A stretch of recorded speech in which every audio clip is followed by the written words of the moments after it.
بسم اللہ الرحمن الرحیم۔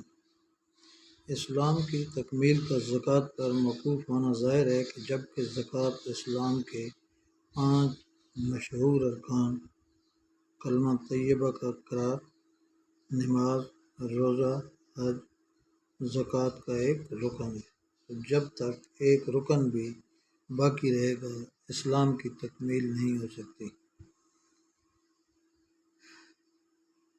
حضرت ابو ایوب فرماتے ہیں کہ ایک صاحب حضور اقدس صلی اللہ علیہ وآلہ وسلم کی خدمت میں حاضر ہوئے اور عرض کیا، مجھے ایسا عمل بتا دیجئے جو مجھے جنت میں داخل کر دے۔ حضور نے فرمایا، اللہ کی عبادت کرو،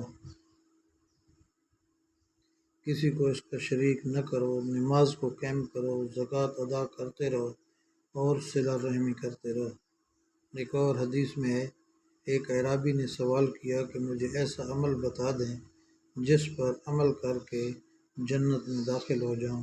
حضور صلی اللہ علیہ وآلہ وسلم نے فرمایا، اللہ کی عبادت کرو، اس کے ساتھ کسی کو شریک نہ کرو، فرض نماز کو اہتمام سے ادا کرو، فرض زکوٰۃ ادا کرتے رہو، رمضان کے روزے رکھتے رہو۔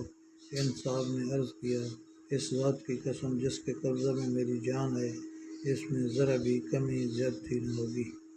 جب وہ چلے گئے تو حضور صلی اللہ علیہ وآلہ وسلم نے فرمایا کہ کسی شخص کا کسی جنتی آدمی کو دیکھ کر دل خوش ہو، وہ اس شخص کو دیکھے۔ حضور اقدس صلی اللہ علیہ وسلم کا ارشاد ہے کہ جو شخص 3 کام کر لے، اس کو ایمان کا مزہ آ جائے، صرف اللہ جل شانہ کی عبادت کرے، اس کو اچھی طرح جان لے کہ اللہ کے سوا کوئی معبود نہیں، اور زکوٰۃ کو ہر سال خوش دلی سے ادا کرے، بوجھ نہ سمجھے۔ اس میں جانوروں کی زکوٰۃ بوڑھا جانور یا خارشی جانور یا مریض یا گھٹیا قسم کا جانور نہ دے، بلکہ متوسط جانور دے۔ اللہ جل شانہ زکوٰۃ میں تمہارے بہترین مال نہیں چاہتے، لیکن گھٹیا مال کا بھی حکم نہیں فرماتے۔